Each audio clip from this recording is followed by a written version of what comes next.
Bismillahirrahmanirrahim. Assalamualaikum warahmatullahi wabarakatuh. Waalaikumsalam warahmatullahi wabarakatuh. Alhamdulillahirrahmanirrahim. Nabi nasta'in ala amri dunya waddin. Salatu wassalamu ala asyrafil anbiya wal mursalin wa ala alihi wa sahbihi ajma'in. Amma ba'du.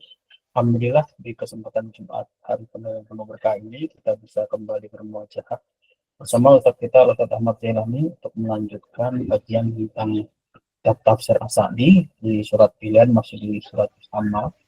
Kemarin kita sudah bahas tentang Torik ya. Nanti kalau kita lanjutkan untuk pembahasan selanjutnya. Marilah kita mulai kajian pada siang hari ini. Sesi pertama dengan sama-sama membaca basmalah. Bismillahirrahmanirrahim. Bismillahirrahmanirrahim. Pada Ustaz Ahmad Jailani, kami persilahkan kepada Bapak Ustaz. Bismillahirrahmanirrahim. Assalamualaikum warahmatullahi wabarakatuh. Waalaikumsalam warahmatullahi wabarakatuh. Alhamdulillahi rabbil alamin. Wassalatu wassalamu ala asrafil anbiya'i wal mursalin wa imamil muttaqin wa ala alihi wa ashabihi ajma'in. Allahumma salli wa sallim ala sayyidina Muhammadin wa ala alihi wa ashabihi wa dhurriyyatihi wa man tabi'ahu bi ihsanin ila yaumiddin. Allahumma inni a'udzu bika an adilla aw udalla aw azilla aw uzala aw azlima aw uzlama aw ajhala ayujhala alayya. Rabbi shrah li sadri wa yassir li amri wahlul 'uqdatam min lisani yafqahu qawli. Shadaqallahu alazim. Ikhwani wa akhwati rahimakumullah. Alhamdulillah di siang menjelang sore ini kita lanjutkan kembali kajian tafsir As-Sa'di bersama dengan teman-teman Adrina Village. Semoga Allah memberikan keberkahan pada hari ini, kemudian memberikan ilmu yang bermanfaat yang bisa kita amalkan, dan juga Allah menjaga keistiqomahan kita, ya, keistiqomahan dalam beribadah dan menggenggam sunnah Rasulullah Shallallahu Alaihi Wasallam sampai tiba waktunya kita kembali kepada Allah Subhanahu Wa Taala. Dan kita berdoa kepada Allah agar mewafatkan kita semua dalam keadaan husnul khatimah, dalam keadaan beribadah atau dalam keadaan sedang mencari ilmu, insyaallah.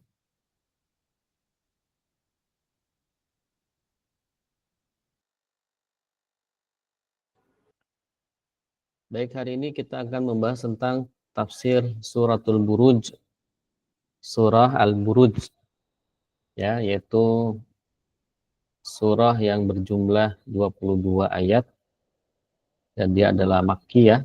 Makkiyah itu berarti diturunkan pada fase Mekah, ya, pada fase Mekah. Dan surah Al-Buruj ini, Al-Buruj itu diartikan dengan gugusan bintang-bintang. Jadi Al-Buruj itu maksudnya adalah gugusan bintang-bintang. Kita mulai. A'udzubillahi minasyaitonirrajim. Bismillahirrahmanirrahim. Was-samaa'i dzatil buruj wal yaumil maw'ud wasyahidin wa mashhud. Qutila ashabul ukhdud an-nari dzatil waqud idhum 'alaiha qu'ud wa hum 'ala ma yaf'aluna bil mu'minina syuhud wa ma naqamu minhum illa ay yu'minu billahil azizil hamid illa an yu'minu billahil azizil hamid alladzi lahu mulkus samawati wal ardu wallahu ala kulli syai'in syahid. Innal ladzina fatanul mu'minina wal mu'minati tsumma lam yatubu falahum 'adzabu jahannam wa lahum 'adzabul hariq. Innal ladzina amanu wa 'amilus solihati lahum jannatu tajri min tahtihal anharu dzalikal fawzul kabir.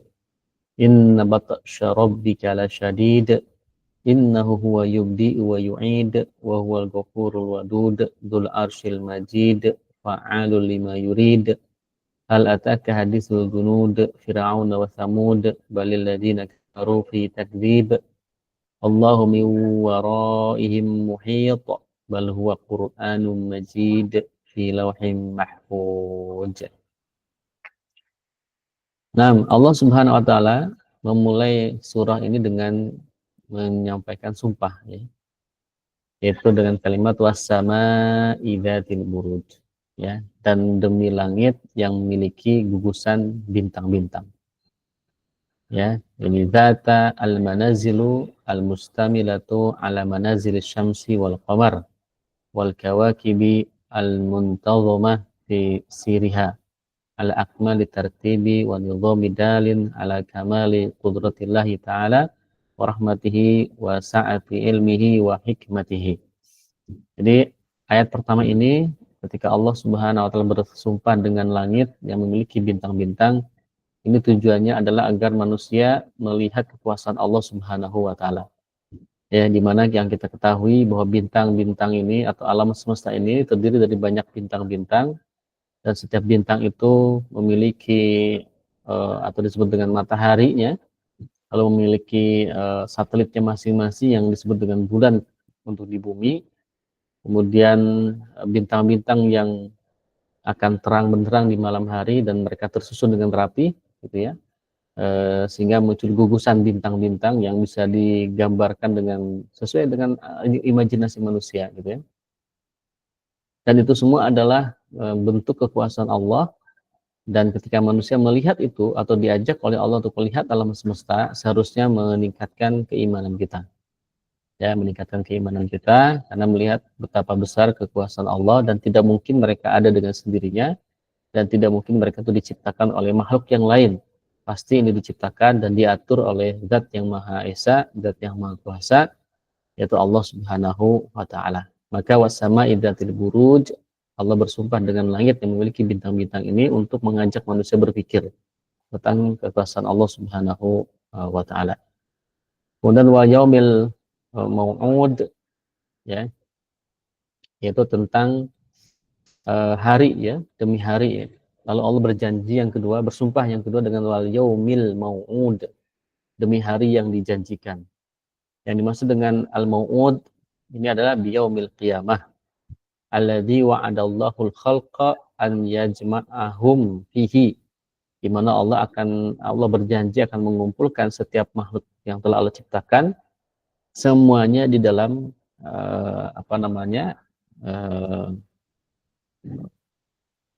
ya, dikumpulkan di dalamnya, itu di dalam hari yang dijanjikan tadi, ya, yaumul qiyamah, itu pada hari kiamat. Kemudian wasyahidi wa mashhud, dan demi yang menyaksikan, syahidi wa mashhud, dan juga yang menyaksikan. Syahid berarti yang menyaksikan, mashhud yang disaksikan, ya. Jadi syahidu yashhad, seorang saksi dia akan bersaksi, ya, wa mashhudun yashhad alaihi, dan yang disaksikan juga akan bersaksi pula atasnya. Jadi syahid dan mashhud sama-sama bersaksi, ya. Wa yaqsimullahu subhanahu bima yasha'u min makhluqatihi, dan Allah Subhanahu wa taala itu bersumpah, ya, dengan apa yang Allah kehendaki dari makhluk-makhluknya. Amal makhluku fala yajuzu lahu an yaqsima, ya, bi ghairillah, sedangkan makhluknya tidak boleh bersumpah tanpa atau bersumpah dengan selain Allah. Jadi kalau kita makhluk itu harus bersumpah atas nama Allah. Wallahi, Allahi billahi. Tidak boleh bersumpah atas nama makhluk. Fainal qasma bi ghairillahi syirkun, karena kalau kita sumpah dengan menyebut selain Allah itu syirik. Ya, kalau kita bersumpah, seorang hamba bersumpah dengan menyebutkan makhluk-makhluk yang lain, maka dia termasuk syirik, ya. Termasuk misalnya bersumpah atas nama ayahnya, ibunya, misalnya demi ibu saya, demi bapak saya, itu tidak boleh. Ya, itu masuk dalam kategori syirik. Karena orang-orang beriman hanya diperbolehkan bersumpah dengan menyebut nama Allah SWT, tidak boleh menyebut makhluk-makhluknya. Tapi Allah Subhanahu wa taala itu kewenangan Allah, ya. Karena Allah ketika bersumpah menyebutkan makhluk-makhluknya itu memiliki tujuan tertentu. Ya, tadi agar manusia menyaksikan kekuasaan Allah, agar manusia memperhatikan makhluk yang itu, misalkan karena ada kebaikan di dalamnya, ada keistimewaan di dalamnya, atau mungkin juga makhluk itu ada keburukan di dalamnya. ya, keburukan di dalamnya yang harus diwaspadai oleh umat manusia, ya. Itu ada juga ayat-ayat yang bersumpah dengan waktu-waktu yang di dalamnya ada keburukan, ya. Kemudian qutila ashabul ukhdud, ya. Ini setelah Allah bersaksi dengan 3 benda tadi, dengan 3 makhluk. Yang pertama bersaksi atas nama langit dan bintang-bintang, gugusan bintang. Yang kedua bersaksi dengan hari pembalasan, hari kiamat. Yang ketiga bersaksi dengan para saksi dan juga yang disaksikan, gitu ya. Allah Subhanahu wa taala mengingatkan apa? Qutila ashabul ukhdud, tentang peristiwa dibunuhnya orang-orang yang membuat parit. Ashabul ukhdud itu orang-orang yang membuat parit, yaitu pada zaman Raja Najran di Yaman. Ya, kisah tentang seorang soleh yang diminta oleh Raja Najran untuk belajar sihir kepada penyihir tua, karena Raja Najran ini menganggap dirinya sebagai Tuhan dan disupport oleh seorang penyihir. Lalu si penyihir ini sudah tua dan dirasa si penyihir ini berpikir bahwa harus ada regenerasi. Ya, maka dicarilah anak muda yang bisa melanjutkan kemampuan sihirnya. Terpilihlah satu orang muda, anak muda, ya, disebutnya di beberapa kisah itu si Gulam, ya. Gulam itu kan anak muda sebenarnya. Itu untuk menjadi kader, ya, penyihir itu. Ya, lalu dia berangkat dari rumah setiap hari untuk belajar sihir ke penyihir itu. Namun di tengah perjalanan si anak muda ini juga belajar tentang tauhid kepada guru yang lain. Nah, jadi dia belajar 2. Pertama belajar tauhid, belajar agama tauhid kepada seorang soleh. Yang kedua dia belajar sihir. Sampai kemudian beberapa lama kemudian, ya, ada binatang buas yang mencoba mengganggu masyarakat. Lalu si anak muda ini menguji ilmu dari apa yang sudah dipelajari. Dia berdoa kepada Allah, ya Allah, manakah di antara 2 ilmu ini yang lebih baik, ya, yang lebih baik dan juga bisa membawa kebaikan. Maka kemudian Allah menunjukkan bahwa ilmu yang didapatkan dari orang soleh itu lebih baik, ya, dengan membaca Bismillahi Rabbu hadzal gulam, dengan menyebut nama Allah, Tuhannya anak muda ini, hewan buas itu bisa dikalahkan oleh si gulam ini. Nah, kemudian dari situ dia memiliki kelebihan yang lain, bisa mengobati berbagai macam penyakit dengan mengucapkan Bismillahi Rabbu hadzal gulam. Itu terus, ya, sampai namanya terkenal dan sampailah keterkenalan dia bisa mengobati kepada salah seorang perdana menteri dari raja itu. Perdana menteri itu kemudian berobat, ya, karena dia tidak bisa melihat, buta, ya, dan dia menjanjikan kepada anak muda itu kalau bisa sembuh maka harta-harta yang dia bawa itu akan diberikan kepada anak muda tadi. Maka lalu diusaplah mata si perdana menteri itu dengan membaca Bismillahi Rabbu hadzal gulam, lalu bisa sembuh.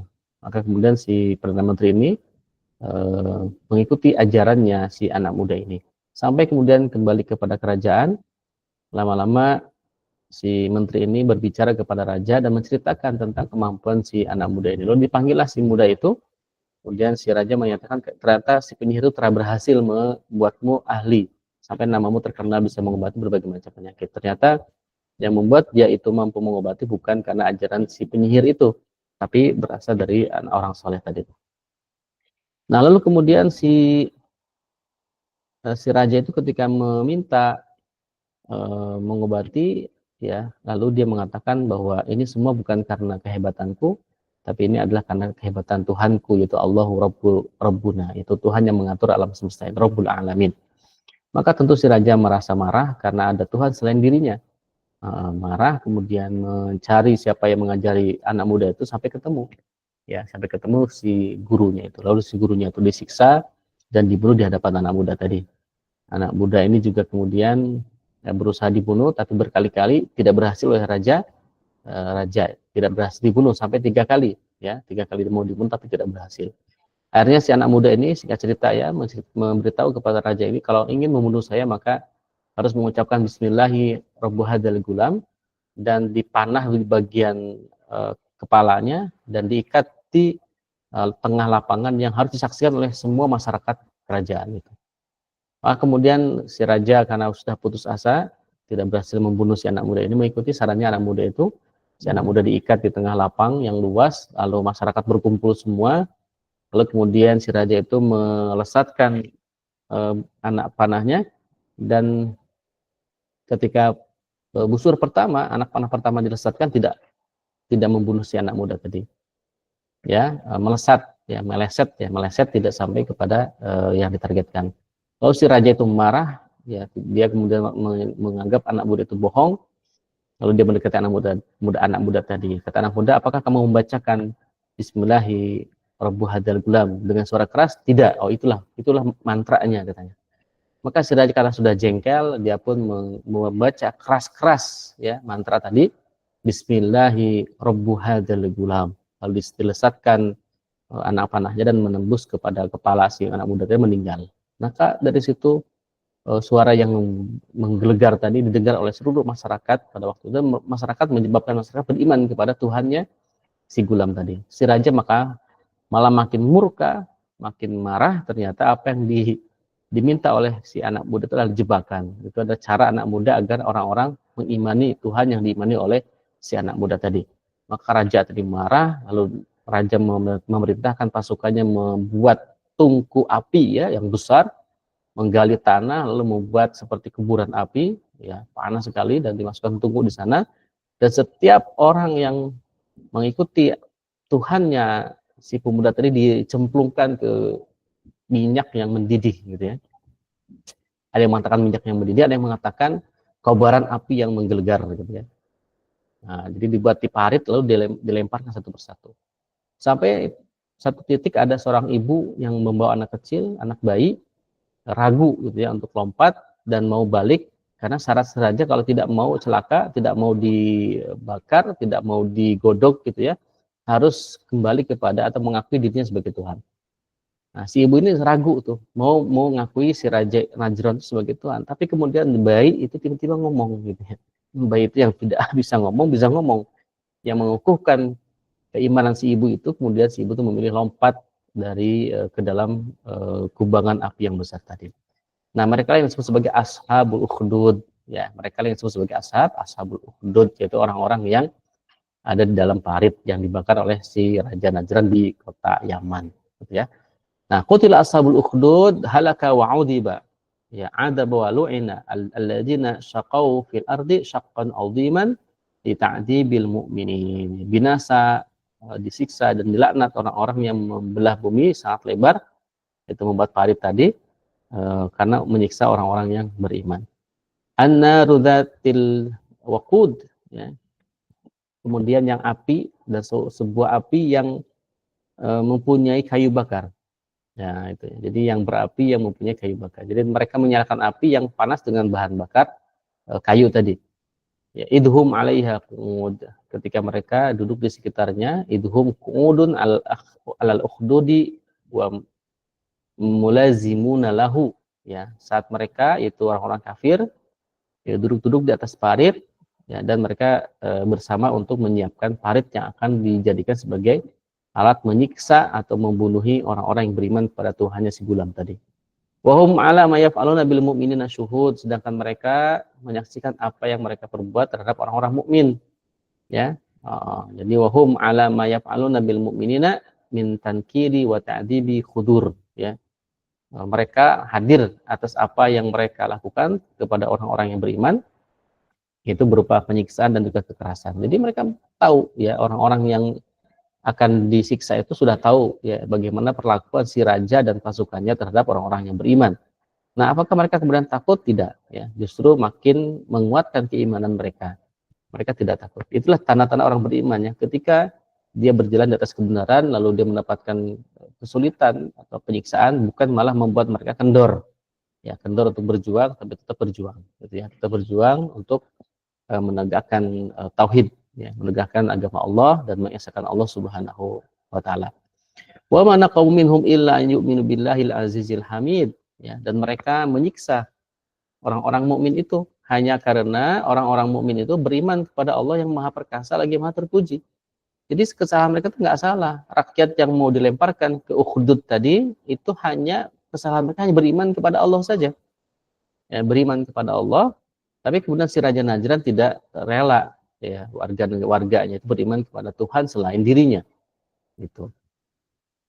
Jadi wa ma akhaduhum bimithli hadzal iqabi asyadidi illa an kanu mu'minina billah al-aziz alladzi la yughalib al-hamidu fi aqwalihi wa af'alihi wa awsafihi. Gitu. Jadi mereka itu menyiksa dengan siksaan yang berat karena mereka beriman kepada Allah yang Maha Perkasa, yang tidak memiliki bandingan, ya, yang Maha terpuji, Al-Hamid, ya, baik firman-Nya wa fi aqwalihi wa af'alihi, perbuatannya dan juga sifat-sifatnya, gitu. Jadi itu karena beriman kepada Allah yang demikianlah kemudian mereka itu disiksa oleh si raja dan pasukannya. Alladzi lahu mulkus samawati wal ardi wallahu ala kulli syai'in syahid. Yaitu Allah yang memiliki kerajaan langit dan bumi, dan Allah yang Maha menyaksikan segala sesuatu. Jadi Allah yang menunjukkan bahwa si raja itu tidak ada apa-apanya dibandingkan Allah Subhanahu wa taala. Lalu apa kesalahan si hamba-hamba Allah yang disiksa itu, yang dibakar itu?